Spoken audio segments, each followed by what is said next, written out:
Assalamualaikum warahmatullahi wabarakatuh. Waalaikumsalam warahmatullahi wabarakatuh. Bismillahirrahmanirrahim. Alhamdulillahi rabbil alamin. Wassalatu wassalamu ala ashrafil anbiya'i wal mursalin wa ala alihi wa ashabihil mujahidin at-tahirin, amma ba'du. Bersabda Rasulullah sallallahu alaihi wasallam, "Iza sarratka hasanatuka wa sa'atka sayyi'atuka fa anta mu'min." Apabila perbuatanmu yang baik menyebabkan engkau bahagia, apabila perbuatanmu yang baik menyebabkan engkau gembira, dan perbuatanmu yang jahat menyebabkan engkau jadi susah, itulah tanda bahwa di hatimu masih ada iman. Artinya, belum tentu orang yang berbuat baik merasa bahagia dengan kebaikan yang dikerjakannya. Dan tidak selamanya orang yang berbuat jahat sanggup menyesali perbuatan jahatnya. Oleh karenanya, apabila iman masih ada, apabila hati masih hidup, perbuatan yang baik menyebabkan orang gembira, perbuatan yang jahat menyebabkan orang susah dan gelisah hatinya. Ini mengandung pelajaran. Sekali kita berbuat baik, jangan sekali-kali menyesali kebaikan itu. Sebaliknya, satu kali kita melakukan kesalahan, hendaknya selalu menyesalinya. Kadang-kadang dalam kehidupan, karena orang tempat kita berbuat baik itu rupanya membalas air susu dengan air tuba, kita lalu menyesali kebaikan. Lahirlah kata-kata, "Nyesal saya nolong dia." Ibarat pepatah katanya, nolong anjing kejepit. Waktu kejepit setengah mati kita tolongin, begitu selesai dia dari kejepitnya malah kita digigitnya. Saudara hadirin yang saya muliakan, dalam kehidupan sehari-hari barangkali ini kena filsafat yang disebut dorong mobil mogok. Ketika mobil mogok setengah mati kita dorong, begitu mesin hidup ditinggalkannya kita di belakang. Sesungguhnya perbuatan kita yang baik tidak harus disesali, karena disesali atau tidak, toh perbuatan itu sudah kita lakukan. Dan penyesalan atas segala kebaikan hanya akan mengurangi nilai pahala kebaikan itu sendiri.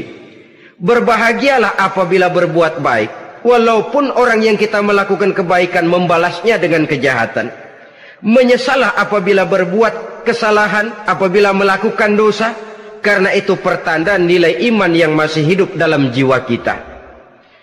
Saudara-saudara kaum muslimin yang berbahagia, jadi sungguh pun pahala dan dosa sesuatu yang abstrak, efeknya jelas dia mendatangkan kebahagiaan atau membawa kepada kegelisahan batin di dalam kehidupan manusia. Orang di zaman materialis kurang terangsang berbuat pahala dan terdorong melakukan dosa. Kenapa? Karena pahala tidak kelihatan, dosa tidak nampak. Kalau pahala kelihatan, barangkali nggak kuat kita mikul pahala. Kalau dosa benjol, umpama tiap bikin dosa palanya benjol, barangkali sudah nggak karu-karuan kepala kita. Baik pahala, baik dosa, sesuatu yang tidak nampak oleh pandangan mata zahir, tapi yang punya efek dalam kehidupan ini. Orang yang banyak pahalanya dengan orang yang banyak dosanya, kalau dia berjalan barangkali sulit kita membedakan. Tapi efeknya dalam kehidupan ini jelas adanya. Sesuatu yang bernama pahala kita perlukan, karena hidup tidak berhenti hingga di sini. Sesuatu yang bernama dosa harus kita hindarkan, karena ada kelanjutan sesudah hidup yang sekarang ini. Kehidupan dari satu pertanggungan jawab. Itu sebabnya Imam Ghazali dalam bahasa yang indah sekali berpesan, "Jaddidis safinah fa innal bahra amiq wa khuziz zad fa innas safara ba'id." Perbarui selalu kapalmu, rawat, jaga baik-baik, dandani kapalmu, fa innal bahra amiq, karena sesungguhnya lautan ini sangat dalam. Satu bahasa yang indah dari tamsil terhadap kehidupan. Perbaiki kapalmu karena lautan ini sangat dalam. Artinya, jaga baik-baik hatimu. Pelihara iman dan keyakinanmu, karena hidup ini bagaikan gelombang lautan. Tempo-tempo air tenang, tempo-tempo ombak menggila dan menggunung. Jaga iman baik-baik karena hidup penuh dengan cobaan dan ujian. Itu maksudnya. Wa khuziz zad fa inna safara ba'id. Dan bawa bekal yang banyak karena perjalanan hidup ini sangat panjang. Perjalanan ini sangat jauh. Kita kalau pergi keluar kota tentu saja membawa bekal. Makin jauh kota yang akan kita tuju, makin banyak bekal yang harus kita bawa. Alangkah sengsaranya manusia apabila dia akan pergi ke satu kota yang jauh, modalnya cuma nekat. Bagaimana nanti di sana sajalah. Tidak membawa bekal sebagaimana yang sewajarnya. Hal yang semacam ini senangnya sih belum tentu, keblangsak dan susahnya sudah kebayang. Itu dalam kehidupan di dunia ini. Bagaimana kalau sudah bicara tentang kehidupan yang akan datang? Karena sesungguhnya hidup ini merupakan satu perjalanan yang sangat panjang. Sejak kita tinggal di alam arwah, pada saat jasad belum lagi diciptakan Allah, ruh sudah diciptakannya lebih dahulu. Sampai kemudian kita pindah ke alam rahim, alam kandungan ibu. Untuk kemudian berpindah kepada kehidupan dunia. Dari dunia ini kita pindah ke alam barzakh. Di sana tinggal kita 100 tahun mungkin, 100.000 tahun mungkin, 1 juta tahun mungkin, menunggu saat datangnya kiamat. Lalu dari alam barzakh pindah kita ke alam akhirat. Satu perjalanan yang sangat panjang. Alangkah malangnya, alangkah sengsaranya jika tahu kita begitu panjangnya perjalanan hidup ini, tidak ada bekal yang kita bawa. Artinya kesengsaraan, kesulitan yang bertali-tali sudah jelas akan menimpa kita. Kalau pergi kita keluar kota membawa bekal uang, membawa bekal makanan, apa bekal yang mesti kita bawa? Apabila kita kembali ke alam barzakh, kembali ke alam kubur, berkumpul di padang mahsyar di akhirat nanti, nasi yang mau kita bawa, uang yang mau kita bawa, tentu tidak lagi. Karena kehidupan materialis selesai di atas liang lahat. Bila masuk kita ke liang lahat, disitulah pahala dan dosa memegang peranan yang sangat penting. Maka pada pertemuan malam ini kita akan bicara tentang pahala dan dosa itu.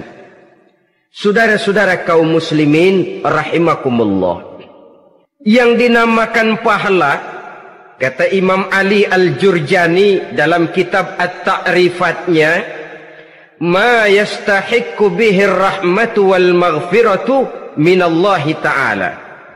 Sesuatu yang pelaksananya berhak untuk mendapat rahmah dan ampunan dari Allah. Dengan kata lain, nilai pahala adalah akibat dari perbuatan-perbuatan di dalam melaksanakan perintah dan anjuran yang ada di dalam kehidupan agama. Apabila perintah dan anjuran kita laksanakan, nilai pahala itu lalu datang. Nah, nilai pahala dalam Islam, menurut konsepsi Quran, Allah menjelaskan, man jaa bil hasanati falahu asyru amsalihha. Barang siapa yang datang membawa satu kebajikan, barang siapa yang melaksanakan satu kebaikan, maka dia akan mendapat balasan 10 kali dari kebaikan yang dikerjakannya. 10 kali ini pun masih dilipat gandakan dengan 7. 7 ini pun masih dikalikan 100. Dan itu pun masih ditambah dengan pernyataan, wallahu yudha'ifu liman yasha. Allah masih akan melipat gandakan perbuatan baik seseorang yang dikehendakinya. Itulah nikmatnya dalam Islam. Tetapi sebaliknya, wa man jaa'a bisayyi'ati fala yujza illa mislaha. Barang siapa yang melakukan satu kejahatan, dia tidak akan mendapat balasan kecuali sesuai dengan kejahatan yang dikerjakannya. Alangkah rahman dan rahimnya Allah. Orang yang berbuat baik dibalas 10, dikali 7, dikali 100, masih dilipat gandakan pula. Tapi orang yang berbuat jahat tidak akan mendapat balasan kecuali sesuai dengan kejahatan yang dikerjakannya. Ini kan beda dengan sifat kita manusia. Kita ini kadang-kadang kalau dijitak membalasnya mukul. Tapi kalau orang berbuat baik kepada kita, kita enggan untuk berbuat baik kepada orang tadi. Allah tidak mengajarkan begitu. Satu kebaikan berbalas 10. Satu kejahatan berbalas dengan satu kejahatan. Maha Rahman dan Rahim Allah. Bahkan dalam Islam, niat berbuat baik saja mendapat pahala. Sedangkan niat berbuat jahat belum ditulis merupakan satu dosa sampai kejahatan itu dikerjakan oleh orang yang niat tadi. Umpamanya, saudara niat nanti malam giliran pengajian saya mau hadir di majelis taklim. Pas datang waktu malam hujan turun sangat lebat. Saudara berhalangan datang ke majelis taklim, saudara sudah mendapat pahala niat. Tapi saudara niat nanti malam kalau turun hujan, saya mau bongkar rumahnya si fulan, saya mau curi seluruh harta bendanya. Ternyata malam saudara tidak mengerjakan perbuatan itu belum ditulis dosa sampai perbuatan itu benar-benar dikerjakan. Tapi lalu jangan macam-macam. Kalau begitu niat aja yang baik, biar nggak usah dikerjain. Niat aja pengen ngaji walaupun tidak ada niatan untuk ngaji. Allah lebih tahu tentang apa yang terdetik di dalam hati sanubari kita. Itulah sebabnya sangat dianjurkan orang untuk melakukan segala macam kebajikan, dan dianjurkan orang menjauhkan segala macam bentuk kejahatan, karena dia akan berefek melahirkan dosa dan pahala. Dosa dan pahala itulah alat untuk memperoleh kebahagiaan di alam kubur, di padang mahsyar, sampai di akhirat nanti. Di dunia ini mungkin segalanya bisa kita beli dengan yang namanya uang. Keamanan kita bisa menyewa petugas untuk menjaga rumah kita. Kendaraan yang mewah bisa kita beli. Udara yang sejuk bisa kita ciptakan. Siapa banyak uang dia raja. Mungkin itu di dunia. Tapi bisa apa uang kalau kita sudah masuk ke alam kubur? Bisakah munkar nakir kita sogok? Udah karkir, jangan nanya nih, cepet. Bisakah malaikat azab menyingkir dengan uang semir? Ternyata tidak.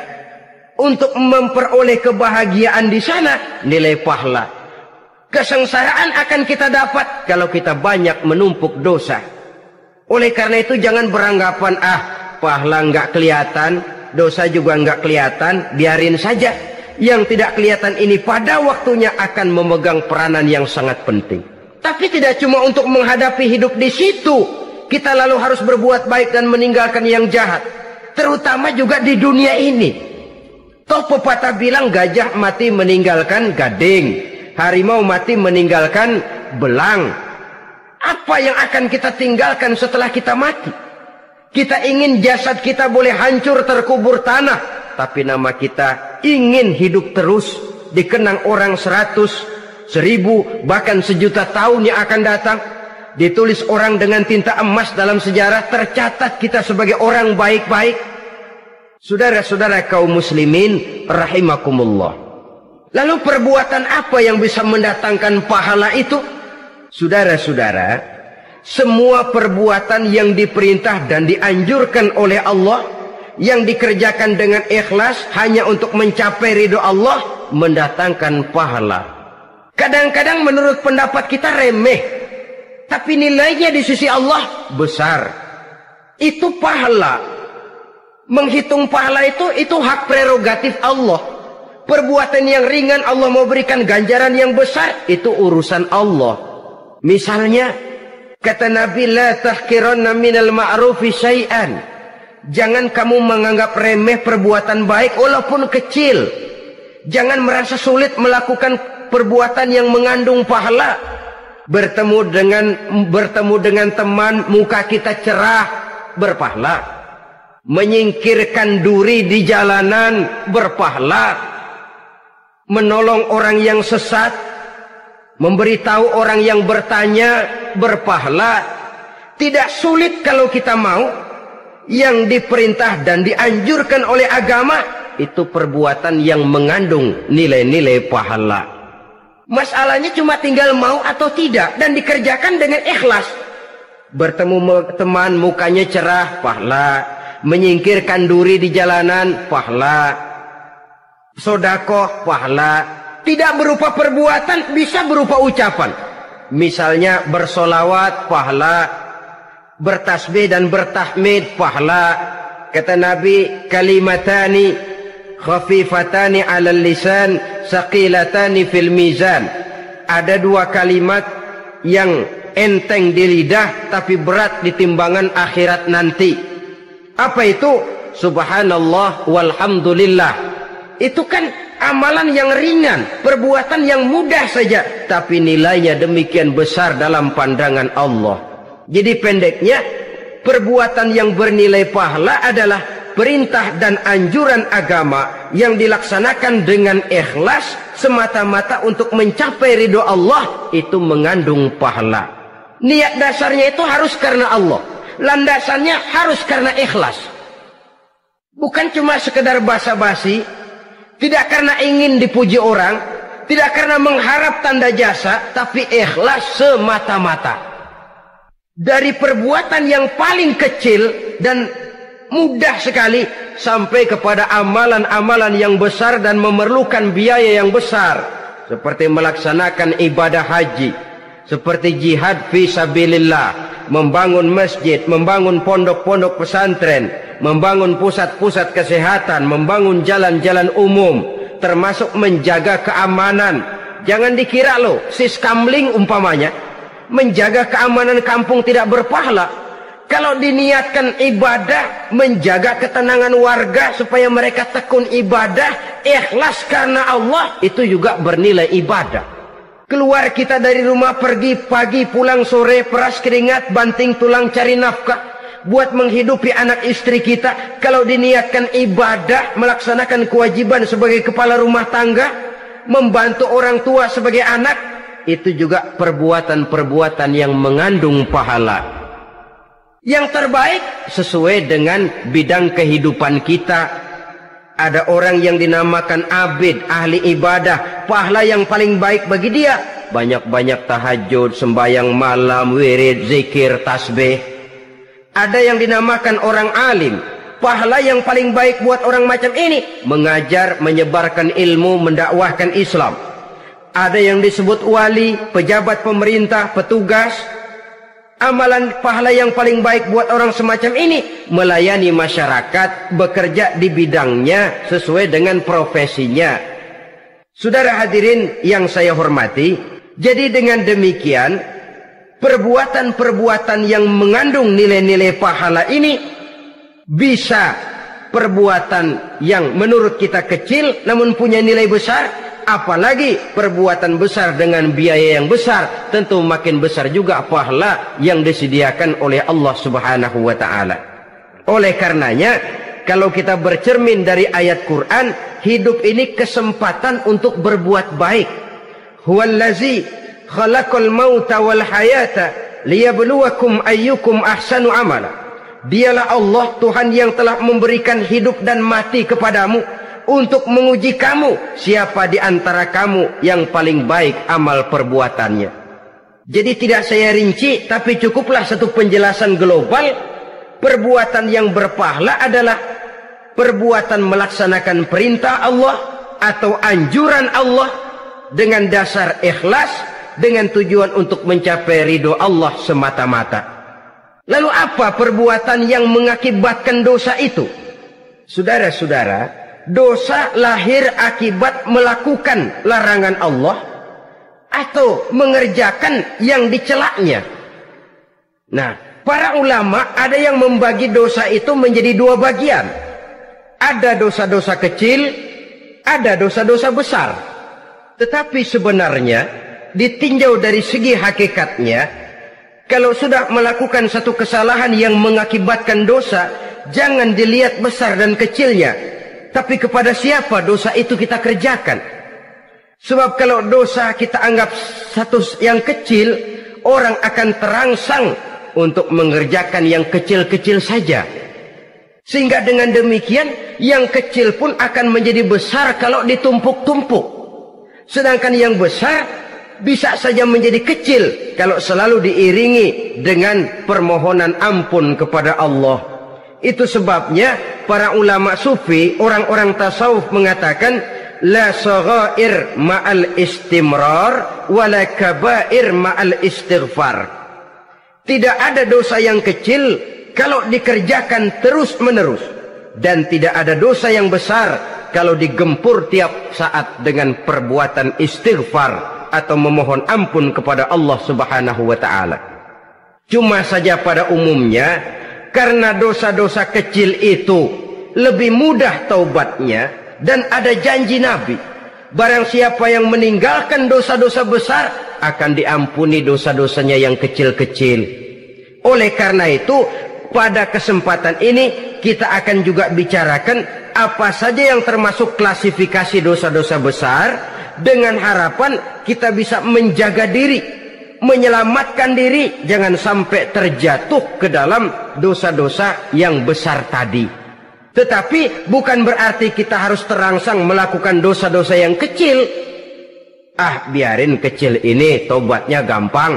Ah, dosa kelas teri. Ah, dosa itu kan tidak kelihatan. Lalu terangsang melakukan perbuatan dosa-dosa walaupun kecil, kalau berlarut terus-menerus dia akan tumbuh menjadi dosa yang besar.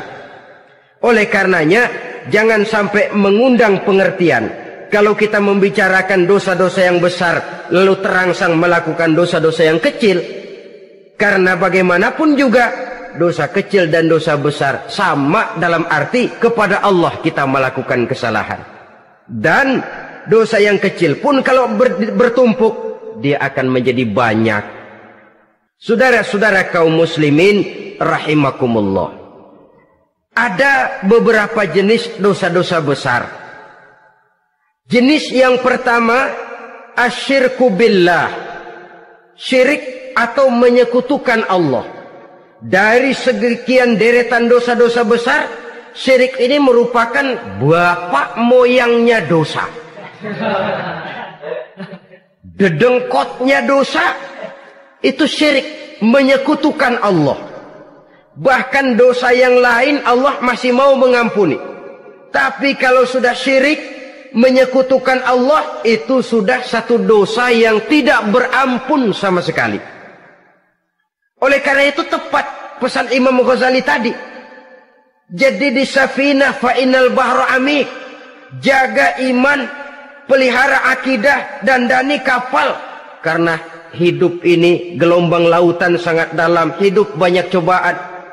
Di dalam hidup di zaman sekarang ini, saudara bisa perhatikan, di mana tensi ekonomi tinggi, lapangan kerja sulit, persaingan hidup makin tajam, sifat egois dan individualis tumbuh di mana-mana, rasa solidaritas sosial menurun, sifat gotong royong musnah.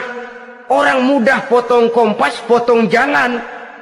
Ingin cepat kaya, ingin cepat naik pangkat, ingin dapat kedudukan. Kadang-kadang akidah pun terjual, akidah pun musnah, jatuh ke jurang syirik pun tidak jadi soal. Itu yang kita khawatirkan. Kalau dosa-dosa yang lain Allah masih mau mengampuni, tapi kalau sudah jatuh kepada syirik, Allah sama sekali tidak akan memberikan ampun. Dalam kaitan dengan ini barangkali tepat sinyalemen Imam Ali itu. Andai kata kemiskinan merupakan satu kepribadian, saya akan membunuhnya lebih dahulu. Artinya memang kemiskinan ini sering mendorong orang kepada jurang kemusyrikan. Tidak tahan menghadapi godaan perut akibat tensi ekonomi yang tinggi, lapangan kerja yang sulit. Iman pun jadilah ditukar dengan 3 liter beras. Akidah pun jadilah dibarter dengan 3 bungkus supermi, dengan pakaian bekas, dengan obat-obatan. Tidak jadi soal baginya mengejar kebahagiaan yang relatif singkat dengan mengorbankan kebahagiaan yang abadi. Persis ibarat pepatah, nyari jarum kampak hilang. Mencari sesuatu yang kecil, yang besar jadi sia-sia. Membela perut, mengorbankan akidah. Na'udzubillah summa na'udzubillah. Saudara-saudara kaum muslimin rahimakumullah. Ini fakta. Ini kenyataan. Dan hal semacam ini tidak bisa diatasi cuma dengan ceramah, simposium, diskusi, seminar. Apalagi Nabi berpesan, solahu ummati bil ilmi wal mal. Umatku hanya bisa menjadi baik akidahnya dengan ilmu dan harta. Itu bahasa Nabi. Kalau bahasa kita sekarang, dengan ekonomi dan pendidikan. Ilmu, pendidikan, ekonomi, harta. Tanpa itu sangat besar kemungkinan kita bisa menjual akidah terjerumus di lembah kemusyrikan. Maka terutama kepada saudara-saudara saya, muslimin yang terpencil jauh dari kota-kota besar, yang kadang dalam kehidupan seharinya imannya sering digoda oleh supermi, akidahnya sering ditantang oleh pembagian beras, pakaian-pakaian bekas, obat-obatan dan sebagainya. Jaga dan bentengi akidah kita. Lebih baik nyawa berpisah dari badan, asal iman jangan berpisah dari hati. Kepada adik-adik saya para remaja, para pemuda di kota-kota besar, yang iman dan akidahnya sering ditantang dengan minuman-minuman keras, fasilitas-fasilitas yang menghanyutkan, yang secara terarah dan praktis sedikit demi sedikit menggiring kita untuk keluar dari nilai-nilai akidah. Hati-hati, jaga baik-baik, sebab intan paling mahal, mutiara paling berharga, tidak lain nilai iman ini. Tergelincir kita daripadanya, jatuh ke lembah kemusyrikan, jatuh ke satu dosa yang teramat besar, yang Allah tidak akan pernah memberikan ampun lagi. Ini dosa besar yang pertama. Yang kedua, qatlun nafsi illa bil haq. Membunuh orang tanpa alasan yang benar. Di zaman kesulitan ekonomi kadang-kadang orang mudah nekat. Tengok saja, kadang-kadang karena pasal uang 100-200 perak saja nyawa bisa melayang. Kadang-kadang karena urusan yang remeh, salah omong, salah ambil, salah ucap, salah pegang, nyawa bisa jadi melayang. Alangkah murahnya nyawa, seakan-akan kita yang punya. Padahal nyawa itu hak milik Allah. Tidak pantas kita merampasnya, tidak pantas kita menghilangkannya dari jasad seseorang. Oleh karenanya, membunuh orang merupakan satu dosa yang sangat besar. Jangankan kepada orang yang seakidah, orang yang lain akidah saja pun, kalau dia hidup berdamai, rukun, berdampingan, kita harus melindungi. Apatah lagi teman seakidah sendiri. Saudara-saudara kaum muslimin rahimakumullah. Pantas kalau Nabi menyatakan, apabila dua orang Islam sudah saling berkelahi, berbunuh-bunuhan, al-qatil wal maqtul finnar, yang membunuh dan yang dibunuh dua-duanya sama-sama masuk neraka. Sahabat heran, ya Rasul, kalau yang membunuh masuk neraka sih wajar, tapi yang terbunuh kok neraka juga, kenapa? Kata Rasul, sebenarnya dia juga cuma sudah niat untuk membunuh, cuma keduluan saja. Andai kata dia tidak terbunuh, tentu dia yang akan membunuh. Saudara-saudara kaum muslimin rahimakumullah, Islam sesuai dengan namanya adalah agama damai. Kita tidak boleh mencari-cari musuh, walaupun tidak boleh lari kalau bertemu musuh. Oleh karenanya, pantang seorang muslim menimbulkan benih keonaran menjadi biang kerok buat lingkungannya. Sesuai dengan namanya, seorang muslim adalah seorang yang dalam hidup senantiasa berusaha menebarkan salam, menebarkan kedamaian, ketenangan dan ketentraman. Dengan prinsip musuh jangan dicari, bertemu pun jangan lari. Yang ketiga, termasuk dalam kelompok dosa besar ini, syurbul khamr, meminum minuman keras. Termasuk di dalam kata khamr ini ganja, morfin, narkotik. Sebab apa? Jenis minuman semacam itu tidak hanya merusak keadaan sekarang, tapi sekaligus merusak kehidupan yang akan datang. Kalau itu jatuh di tangan generasi muda, artinya kan merusak kehidupan masa depan daripada suatu bangsa. Karena apa? Remaja dan pemuda merupakan bentuk miniatur daripada kehidupan bangsa. Akan bagaimana warna umat Islam di Indonesia, bahkan akan bagaimana warna Indonesia 30, 40, 50 tahun yang akan datang, remaja sekarang jawabannya. Kalau remaja kita sekarang ini kerjanya cuma bisa nyekek botol, insya Allah bangsa Indonesia 30-40 tahun yang akan datang akan tumbuh menjadi bangsa teler. Tidak banyak yang bisa kita harapkan. Remaja adalah gambaran masa depan dari satu bangsa, dari satu umat.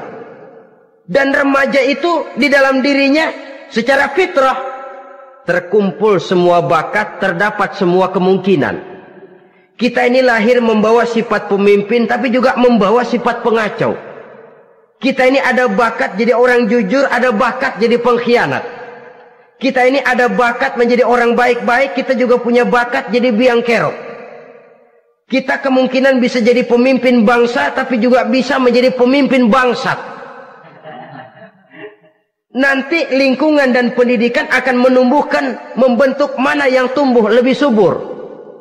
Kalau lingkungan dan pendidikannya lebih banyak bercerita tentang kejujuran, maka nilai kejujuran yang akan tumbuh lebih banyak dalam jiwanya. Dan insya Allah diharapkan dia akan menjadi manusia yang jujur di kelak kemudian hari nanti.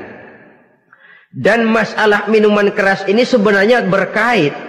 Kita tidak bisa cuma menyalahkan remaja saja, menyalahkan pemuda saja. Karena bagaimanapun masalahnya kompleks. Menghancurkan sesuatu tanpa melihat kausalnya, tanpa melihat sebab akibatnya, kan sama juga bohong.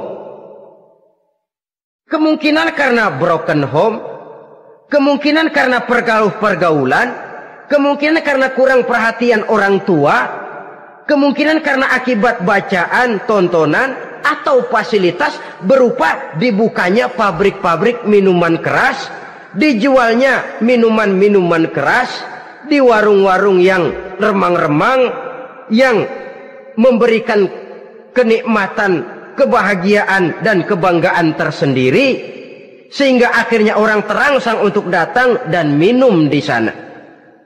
Pada dasarnya memang sepele, cuman minum, nggak ngerugiin orang lain kan? Iya, pada waktu minum. Tapi dikala sudah mabuk, out of control, apapun bisa kita lakukan. Yang kita ucapkan kita tidak sadari lagi, yang kita kerjakan tidak kita sadari lagi. Dikala itu segala macam kejahatan bukan sesuatu yang tidak mungkin untuk kita laksanakan. Nggak ngerugiin orang lain, memang pada saat mau minum. Tapi begitu minum, mabuk, kita bisa merugikan orang lain. Setidaknya merugikan diri sendiri. Pertumbuhan IQ menjadi lemah, semangat kehidupan hilang, gairah kerja menurun, kalau tidak ada sama sekali. Lalu apa yang bisa kita lakukan di dalam kehidupan? Dan akan lebih celaka kalau ini menimpa kehidupan generasi muda kita. Kadang-kadang yang ironi ya, kalau yang orang tuanya mampu barangkali masih tertolong, tapi yang orang tuanya kondisi ekonomi lemah masih kepengen teler juga. Orang tuanya nggak mampu masih pengen mabuk. Dari ganja, morfin nggak dapat, akhirnya kaleng cet diisepin. Yang penting kan bisa teler, mendatangkan satu kebahagiaan tersendiri. Itu sebabnya memang satu kejahatan menurut teori polisi ya, hanya bisa terjadi karena faktor N dan K, niat dan kesempatan. Niat ada, kesempatan ada, jadi orang jahat. Kurang salah satunya, biasanya kejahatan terbendung. Niat ada, kesempatan tidak ada, sulit berbuat jahat. Kesempatan ada, niat tidak ada, tidak mungkin orang jahat. Tapi yang paling dominan sebenarnya niat. Kalau niat sudah kuat, kesempatan bisa dicari. Kesempatan bisa diciptakan. Biar Hansip nongkrong, ditungguin lengahnya. Iya biarin. Jam 11 sampai jam 2. Matanya melotot. Jam 3 dia mulai ngulet, ngempet. Nah, di saat itu saya masuk ke rumahnya. Kalau niat kuat, kesempatan bisa diciptakan. Dan kalau sudah niat, ini masalah hati. Kalau sudah masalah hati, menyangkut soal moral. Moral artinya sudah masuk kepada kehidupan agama. Saudara-saudara kaum muslimin rahimakumullah. Yang keempat yang termasuk jenis dosa besar, az-zina, perbuatan zina. Di zaman pergaulan bebas dengan prinsip free love, free sex ini, tengok sudah berapa banyak gadis-gadis bergelimpangan jadi korban. Berapa banyak bayi-bayi yang lahir ke dunia tanpa tahu kemana dia mesti memanggil bapak. Apakah deretan jumlah korban ini masih harus bertambah lagi? Paling tidak, biarlah yang sudah jadi korban, tapi jangan bertambah lagi hendaknya. Masing-masing kita berupaya menahan diri. Termasuk dalam kategori zina ini, yang merupakan cabang-cabangnya, liwat, homoseks, lesbian, masturbasi. Bahkan masturbasi itu termasuk jenis zina tangan. Dan itu juga merupakan satu dosa. Di samping dosa juga merusak diri. Karena bagaimanapun juga dia akan mengurangi kemampuan daya pikir seseorang. Maka agama memberikan jalan keluar. Pesan Nabi, ya ma'syara syabab, man istata'a minkumul ba'at falyatazawwaj. Hai para pemuda, kata Nabi, barang siapa di antara kamu yang sudah bisa ba'at, yang sudah mampu ba'at. Ba'at itu artinya memberikan nafkah. Baik nafkah zahir maupun nafkah batin, falyatazawwaj, maka hendaklah dia kawin. Jadi yang maksud ba'at ini ya nafkah zahir, ya nafkah batin. Kita kadang-kadang cuma bisa ngasih nafkah batin saja sudah merasa pokoknya kan saya sanggup untuk kawin, lalu kawin tanpa kehilangan, dengan kehilangan pertimbangan. Saudara-saudara, wa illam yastati', adapun kalau dia belum mampu, fa alaihi bisyam, hendaknya dia banyak puasa. Fa innahu lahu wija, karena puasa itu akan merupakan benteng jangan sampai orang memperturutkan hawa nafsunya. Andai kata puasa belum hobi, banyaklah olahraga para pemuda, para remaja. Karena dengan olahraga, pemikiran untuk memperturutkan hawa nafsu agak sedikit terkendali dan energi tersalurkan dalam bentuk yang positif. Pendeknya kreatif, banyak kegiatan. Ini pesan Imam Syafi'i tepat itu. Kata beliau, inni ra'aitu wuqufal ma'i yufsiduh in sala taba wa illam yajri lam yatib. Aku melihat air kalau diam rusak, tapi kalau dia mengalir jernih. Air kalau ngendap, nggak ngalir, nyamuk nyarang di situ, bisa jadi sumber penyakit. Manusia hidup begitu. Kalau nggak punya kegiatan, nggak kreatif, kerjanya cuma ndelohom, ayam-ayam, akhirnya jadi ngerusak. Ngomongin orang, si Ano ngapa? Ano. Kebangetan nggak ngapa-ngapain, orang aja dipontenin. Orang diomongin, lahirlah namimah, lahirlah ghibah. Saudara-saudara, air itu kalau ngendap ada aja yang nyarang. Tapi kalau dia ngalir, orang ada kesibukan, insya Allah dia tidak akan jatuh kepada sesuatu yang bisa mengundang dosa. Isilah waktu dengan hal-hal yang bermanfaat. Karena hidup ini singkat dan tidak berjalan mundur ke belakang. Mundur hancur, berhenti diinjak orang. Sekali melangkah, jangan surut mundur ke belakang. Homoseks, terlepas dari penyakit kejiwaan.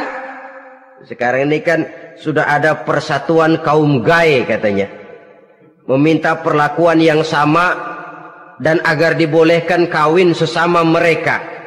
Secara manusiawi boleh, secara manusiawi kita hargai mereka.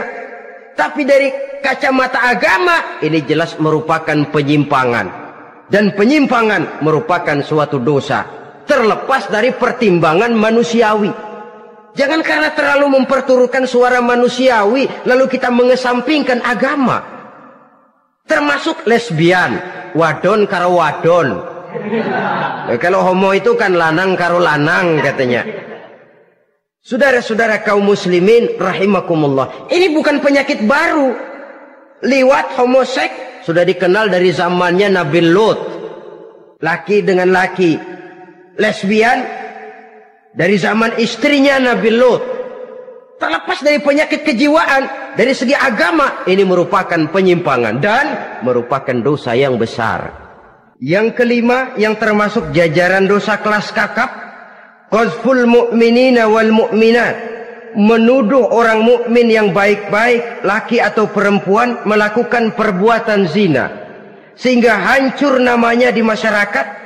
Ini merupakan satu perbuatan dosa yang sangat besar dan sangat dimurkai oleh Allah. Saudara-saudara kaum muslimin rahimakumullah.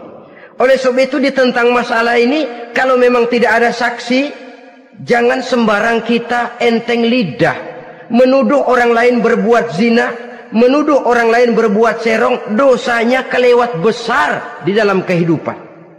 Karena apa? Mencari harga diri itu berat, memelihara kehormatan diri jauh lebih berat. Satu kali orang dihancurkan namanya di masyarakat, dia akan terisolir jadinya. Oleh karenanya, berlindung kita kepada Allah, jangan sampailah dihinggapi oleh sifat ini. Karena sentimen kita kepada seseorang, karena hasad kita kepada seseorang, tidak senang melihat orang lain lebih maju, lalu lidah ini seenaknya saja mengucapkan kata. Padahal sanksi dan resikonya sangat besar. Yang kita tuduh barangkali mendapat pahala dari Allah. Kita sendiri yang menuduh tanpa saksi, tanpa alasan yang benar, mendapat dosa yang sangat besar. Saudara-saudara, memang kadang-kadang aneh dalam hidup ini. Seorang pelacur biasanya bisa menjaga mulutnya di masyarakat, kata-katanya baik, sopan. Kenapa? Karena mulut yang satu sudah tidak terjaga.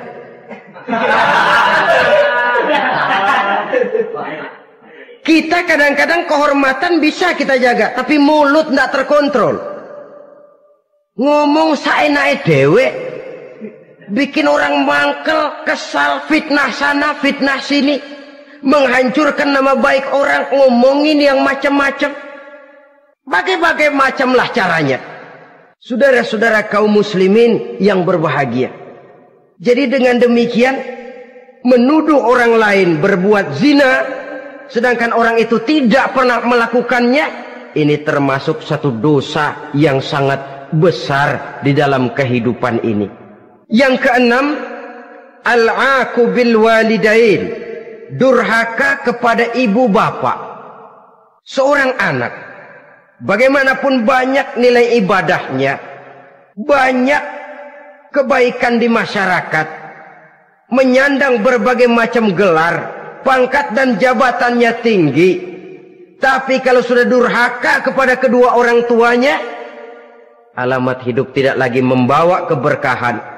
Dan itu dosa yang sangat besar. Sampai Nabi sabdakan, ridho Allah ada di dalam keridhaan ibu bapak. Murka Allah pun ada di dalam kemurkaan ibu dan bapak. Walaupun belum tentu setiap kita orang tua, tapi yang jelas setiap kita adalah anak. Dan setiap anak punya ibu dan bapak. Jangan sampai kacang lupa kepada kulitnya. Saudara-saudara kaum muslimin rahimakumullah. Durhaka kepada ibu bapak merupakan perbuatan yang sangat dimurkai oleh Allah. Apalagi ibu yang telah melahirkan kita, bahkan mengandung kita. Begitu juga bapak yang telah berusaha peras keringat banting tulang untuk mengasuh membesarkan kita. Tidak ada perbuatan baik yang kita lakukan untuk bisa menebus kebaikan daripada ibu dan bapak kita. Setidaknya kalau belum bisa berbuat baik kepadanya, kepada keduanya, janganlah menyakiti hati keduanya. Itu saja dulu yang harus dijaga. Kadang-kadang sudah berbuat baik enggak, nyakitin melulu. Sudah nyenangin belum bisa, saban sehari nyakitin saja. Padahal kedua orang tua itu doanya manjur, sebagaimana sumpahnya juga bisa jadi kenyataan. Dan sering bahkan menjadi kenyataan. Sampai ibu bapak sudah wafat, sudah meninggal sekalipun, kewajiban berbakti masih harus terus dilakukan oleh seorang anak. Lalu yang ketujuh, at-tawalli yaumaz zahfi, berpaling pada hari pertempuran. Orang sedang sibuk-sibuk menghadapi musuh, maksudnya berjuang membela agama ini, dia lari menyelamatkan diri. Pengecut, mental munafik. Ayo, kalau demi agama, mari kita maju ke depan. Allahu Akbar. Yang besar Allah, yang lain kecil semua. Maju. Orang lain maju serentak, dia mundur jauh ke belakang. Mental munafik, mental calo istilah sekarang ini. Oh, itu calo, mental calo. Tuhan gedek banget itu. Coba ya, calo itu paling sibuk nyuruh penumpang naik. Tapi sementara penumpang naik sampai ke tempat tujuan masing-masing, calonya nggak kemana-mana, diem aja di situ. Cuma orang aja disuruh naik. Saudara-saudara, kerja bakti, orang turun ke comberan, dia naik ke tempat tidur. Mundur di hari pertempuran, menyebabkan orang lain gugur, dia sendiri menyelamatkan diri. Mental pengecut, mental munafik, itu merupakan dosa yang sangat besar. Saudara-saudara kaum muslimin rahimakumullah. Itu sebabnya agama itu memerlukan keberanian. Memang, tapi bukan keberanian yang tanpa perhitungan. Sebab berani tanpa berhitung namanya berani babi. Kita berani kalau benar, kita harus takut kalau salah. Jangan dibalik. Salah berani, nekat namanya. Benar takut, pengecut namanya. Orang yang pengecut adalah orang yang takut membela kebenaran. Orang yang nekat sesungguhnya udah salah nggak malu lagi. Udah salah nekat lagi. Merasa rugi berbuat kebaikan, puas kalau berbuat kejahatan. Padahal Nabi pesan, siapa yang berbuat dosa sambil tertawa, nanti dia akan masuk neraka sambil menangis. Karena itu dipesan pula di dunia ini, sering-seringlah mencuci mukamu dengan air mata taubat. Cuci lidahmu dengan zikir kepada Allah. Bersihkan hatimu dengan air ikhlas. Saudara-saudara kaum muslimin rahimakumullah. Kan ada toh orang berbuat baik nggak gembira, tapi berbuat jahat malah puas. Atau sama saja orang lain berbuat baik, hatinya kesel. Orang lain berbuat jahat, dia malah mendukung. Atau orang lain tergelincir berbuat jahat, dia malah girang. Ini kan tidak objektif. Karena yang berbuat baik, orang yang dia keselin, dia nggak seneng. Tetapi karena yang berbuat jahat, orang yang dia senengin, dibenerin juga. Itu nggak objektif namanya. Mundur di hari pertempuran pada saat saudara-saudara kita sedang menghadapi musuh, sikap pengecut yang sangat dibenci Allah. Yang kedelapan, termasuk kelompok dosa besar, aklu malil yatim, makan harta anak yatim. Kadang-kadang ada orang mengeksploitir loh nasib anak-anak yatim. Karena biasanya para dermawan peka kalau mendengar nasib yatim, memberikan santunan. Si yatim belum makan, yang ngurusin udah pada kenyang. Mengeksploitir, memakan harta anak yatim termasuk dosa yang sangat besar. Sehingga Nabi pesan, ana wa kafilul yatim kahataini yaumal qiyamah. Aku dan orang yang menyantuni anak yatim seperti dua jari ini di hari kiamat. Rumah yang paling dimuliakan Allah adalah rumah yang di dalamnya ada anak yatim yang hidupnya dihormati, hidupnya disantuni, keperluannya dicukupi. Maaf saja, tahap kita menyantuni anak yatim ini baru tahap setahun sekali. Kalau Muharram kita agungkanlah, kita besarkan. Lebaran yatim katanya. Kita kumpulkan dana, kita usap kepala yatim, kita kumpulkan beras, kita bagikan hari itu. Perkara bulan depan kelaparan, kita tutup kuping. Perkara bulan berikutnya dia kelaparan, kita masa bodoh. Bahwa di bulan Muharram kita santuni yatim piatu itu sudah baik. Tapi akan lebih baik lagi kalau kita sanggup menjadi bapak asuh mereka, memikirkan sekolah mereka, ada kontinuitas. Kalau mereka diasuh oleh orang lain, lalu bertukar agamanya, berpindah akidahnya, kita ngomel habis-habisan. Tapi kita ada kemampuan, kita tidak mau berbuat semacam itu. Ya sama juga bohong namanya. Saudara-saudara kaum muslimin rahimakumullah. Orang yang menyantuni yatim mendapat pahala besar.